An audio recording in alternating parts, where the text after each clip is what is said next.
My aspiration with this channel is to be a simple commentary YouTuber who gets to rant about whatever the fuck he feels like at any given moment. But lately, I have been catapulted into something I was not expecting to be involved in. So if you're a regular here, sorry for the jump scare. I trimmed the mustache a little bit too close. Doesn't look right to me either.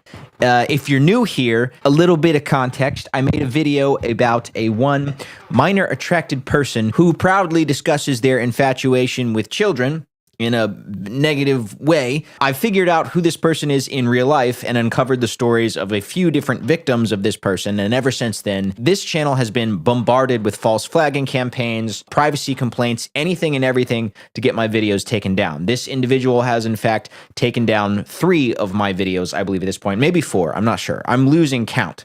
Some went down and got back up, some were banished to the shadow realm. The person I'm referring to goes online by the moniker Katie Cruz. Their real name is Callie. I won't say the full name because if I do, it's more likely this video gets taken down with a privacy complaint. After I posted a video discussing how this predator threatened me publicly in the comment section of one of my videos, a number of very nice people reached out to me, one of whom had a very interesting story about her personal relationship with this individual from when she was 14. I'm sure you can start connecting the dots. This is her story. Michaela.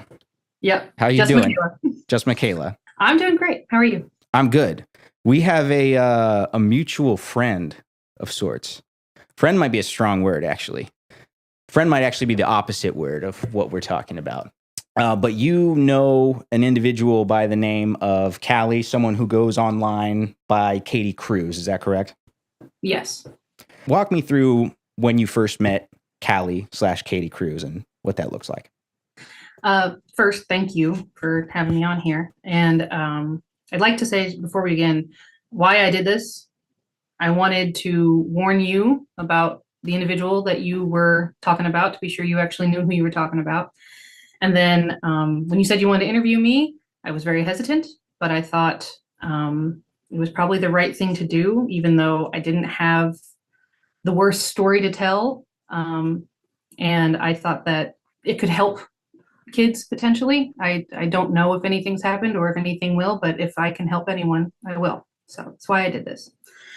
So I met Katie when I was 14. Katie was about 20. It was just through a mutual friend that lived on the same road, and we really clicked, Katie and I. Katie, at the time, presented as a male, and we connected over Christianity and conservatism. I was a Tea Partier, and Katie was a libertarian. So Katie/Callie was conservative at that time. Very much, yeah. Okay. I remember we discussed Rand Paul. No, Ron Paul. Ron Paul's the dad, right? I don't know. I think Ron Paul is the dad. Yeah, Slightly he was the one before that at the my time. Yeah. Ron Paul was the dad. He was going for election, and we both liked him. He was very much a fan of the libertarians. Okay, gotcha. So yeah, Callie. We talked about guns. We talked about liberty. We talked about the Constitution. We were very conservative. Well, Callie still likes guns. That I do know. But aside from that, very, very progressive. Currently, which is interesting. Okay, so I didn't know that. So you met. Callie was 20. You were 14. Yeah, I'm not sure the exact age on Callie, but I know 2021. It was definitely over 18. Yeah, I was 14. We also connected on heavy metal and the X-Men animated series. So we had a lot to talk about. It was either the first visit or the second visit. We talked for hours and hours. We started at like dusk and it ended at dawn. It wasn't anything bad that I remember. It was mostly politics and Christianity and heavy metal. It was a lot of fun. We really connected. And at one point we realized that the sun was about to rise. So we went and found a nice spot to watch it. And Katie put their arm around me.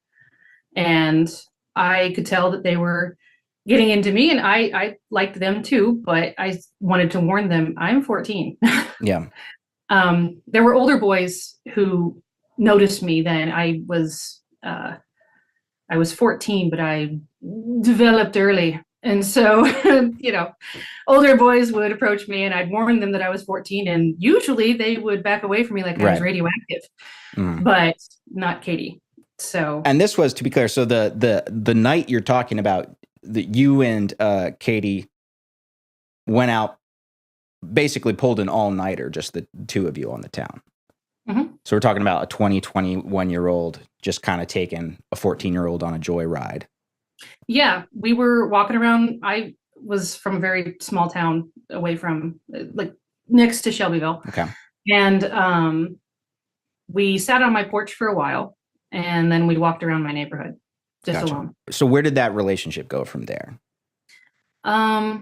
So after I warned them that I was 14, they said they didn't care. And we exchanged MySpace information, if that shows how old I am.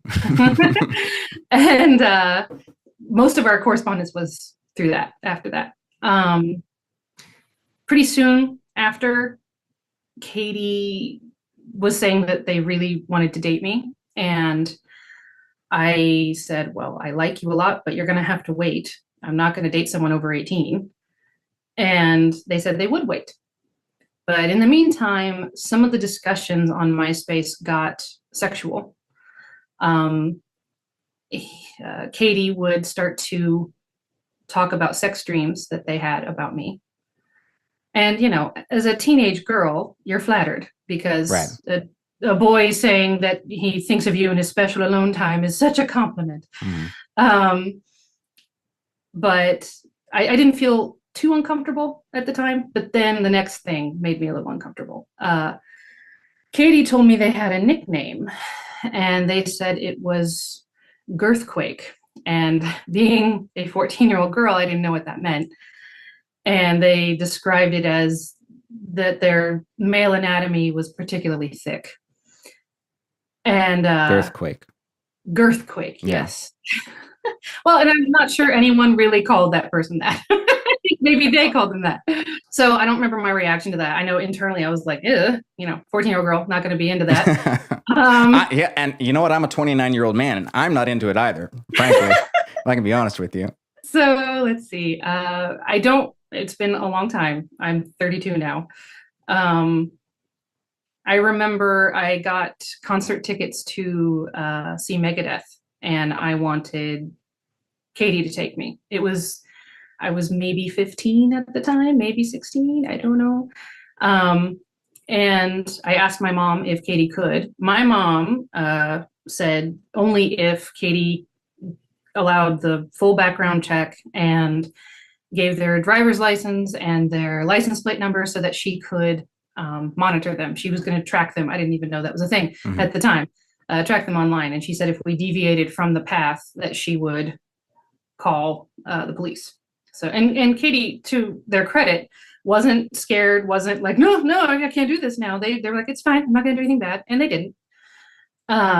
So Katie took me to this concert, but on the way, they were describing sex that they had with their girlfriend, because surprise, surprise, they couldn't wait for me. Yeah. And it was an adult female, to be fair. And I didn't think anything of it, I guess. I was a little uncomfortable. I didn't really talk about sex. I wanted to just go to see Megadeth. And that was about it. That's all I remember that was uncomfortable or bad. We didn't end in a bad way. There wasn't any uncomfortable bad thing between us. You kind of fell out of touch. Yeah, we just fell away. And it was okay. And I didn't think anything of them until a few years later. I saw that they had transitioned, because online they had talked about it, and I didn't say anything. I was already thousands of miles away and married, so I didn't care. And then I saw the thumbnail for your video and saw that there's more going on now. And so I think that the main takeaway from my story is that this could be a series of escalation. Yes. And that it starts small. And I can say 1000% it is a series of escalations. Thank God, like, your story didn't get nearly as bad as it could have, just given, what was going on. And I'm aware of a situation that I've talked about on my channel that went younger than your case. And then I'm also talking to people behind the scenes who have some other things to say. So I think it is progressing. Really appreciate you for sharing your side. Which was the thumbnail that you saw of mine? I saw the thumbnail that was clearly the person I knew from a different name, but was going as Katie. Yeah, I saw that and I clicked on it instantly because I knew you immediately recognized him.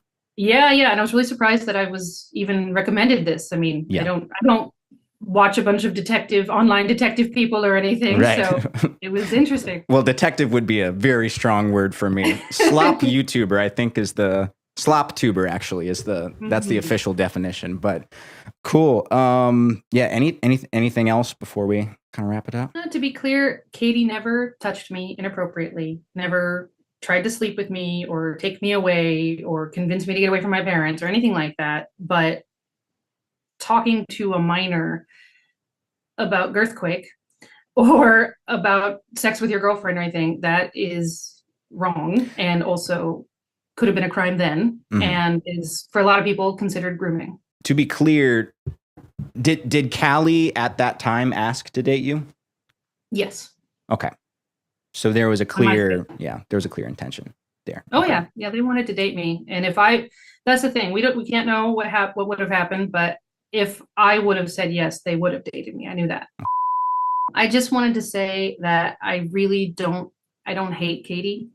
I don't wish ill upon them either. I mainly pity them, and I'm not a victim. I'm not emotionally scarred by this. I'm not, I don't have sleepless nights, scared of Girthquake or anything like that. I am perfectly fine. Yeah. But I wish they would get the help that they need. Folks, please give Michaela some love. She also has a YouTube channel, so I'm going to link that in a pinned comment and also the description. Check it out. Maybe it's your cup of tea, maybe it's not. Even if it's not your cup of tea, just leave it like a hey, love from the Slyboy crew. That helps her in the algorithm, and I'm sure she'd appreciate it. Anyway, Shelbyville is still happening. For those who have been keeping up with the story. For those who are new, you're a little confused. Why Shelbyville? I don't know. Shelbyville, Indiana definitely has nothing to do with anybody we were discussing today. Maybe I'll be there at some point. There's some complications there. It's gonna take a minute. I'm not gonna lie. There are things that I'm working through right now which I cannot share with you. But I don't know. But I said I'd go, so I'm a man of my word. I haven't forgotten that. All right, take care.